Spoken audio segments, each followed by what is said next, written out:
There's a bird in the Amazon that digests like a cow, smells like a barnyard, and has babies with literal dinosaur hands. It traded the miracle of flight for a throat full of rotting salad, and I need to know why evolution forced this creature to make the most humiliating deal in natural history.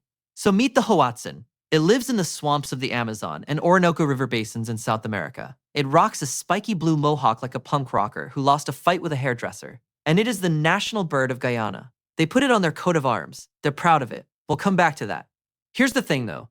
The Hoatzin is the only living species in its entire taxonomic order. Taxonomy is just the filing system scientists use to sort living things into groups. So normally you've got your order, your family, your genus, your species, like a Russian nesting doll of categories. Most orders contain hundreds of species. The Hoatzin's order contains one, just this guy. He is the entire department. Every other relative it ever had over the last 64 million years is dead. It is the last man standing at a party that ended when an asteroid killed the dinosaurs. And yet, despite 64 million years of solo survival, this bird made a series of life choices that can only be described as catastrophic. Because the Hoatzin eats leaves. Now, that doesn't sound crazy until you realize what kind of leaves. We're talking tough, toxic, low-energy leaves. The kind of salad that would make a vegan cry. Leaves are basically the worst food in nature. They're abundant, sure, but they're made of cellulose, which is this rigid plant fiber that almost nothing can digest. It's like surviving on a diet of cardboard boxes. Most birds looked at leaves and said, absolutely not. I would rather chase insects at 30 miles per hour. The Hoatzin looked at the all-you-can-eat leaf buffet and said, this is my life now.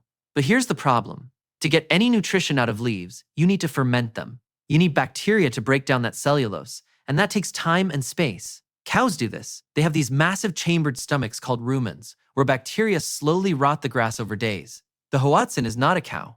It's a 3-pound bird.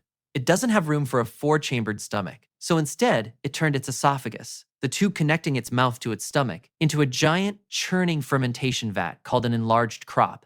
A crop is a pouch near the throat that most birds use as a small holding tank for food. The Hoatzin's crop is not small. It accounts for roughly 80% of everything sitting in its digestive tract, and it makes up to 25% of the bird's total body weight.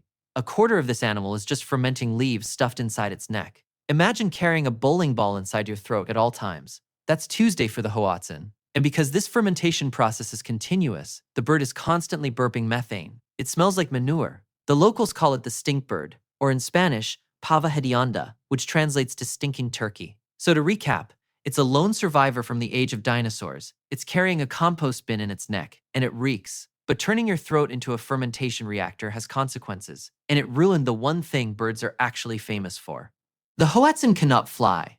I mean, technically it can get airborne, but calling what the Hoatzin does flying is like calling what I do at a wedding dancing. It's happening, but nobody is impressed. Here's why. Birds fly using massive chest muscles anchored to a big bony ridge on their sternum called a keel. It's like the mounting bracket for flight.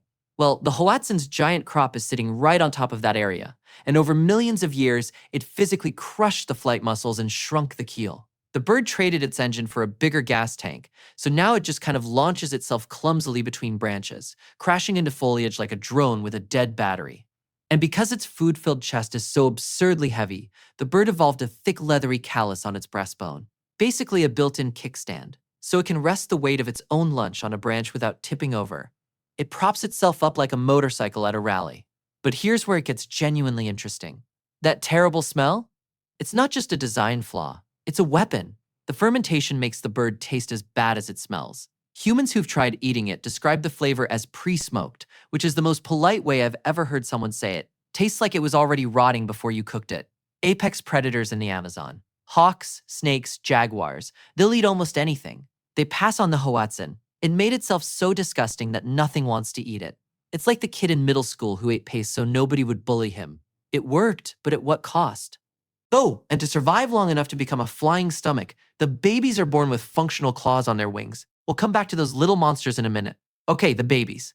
When a Hoatzin chick hatches, it comes out with 2 fully functional claws on each wing, actual curved claws on its wings that it uses to grip tree bark.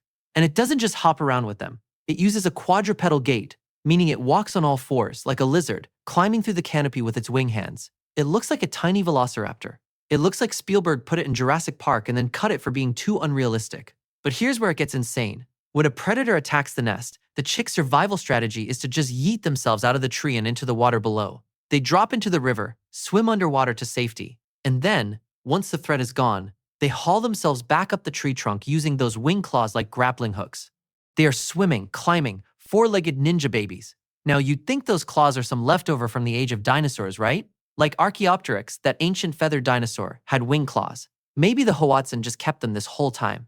Nope. Scientists believe these claws are a derived trait, meaning evolution didn't preserve them from some ancient ancestor. It reinvented them from scratch. The Hoatzin's babies needed to climb because their parents are too heavy and clumsy to defend the nest. So evolution just casually re-rolled the dice and gave them dinosaur hands again.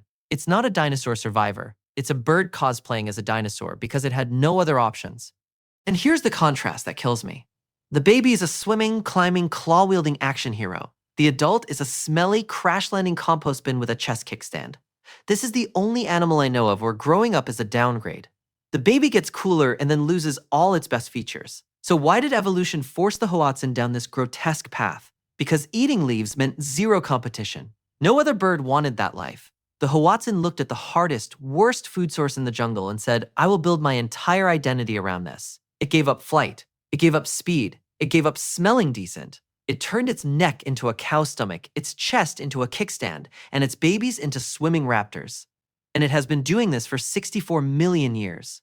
It watched the asteroid that killed the dinosaurs, and it's still here. The IUCN, which is the organization that tracks whether species are endangered, lists the Hoatzin as least concern. It's not threatened. It's not vulnerable. It is thriving. The stinkbird made the ugliest, most embarrassing trade-offs in natural history, and it won. Sometimes the grossest path is the winning one. If you think the stinkbird made bad life choices, wait until you meet the mammal that sweats blood to survive. Click the video on screen right now to watch that one. You will not believe what evolution did next.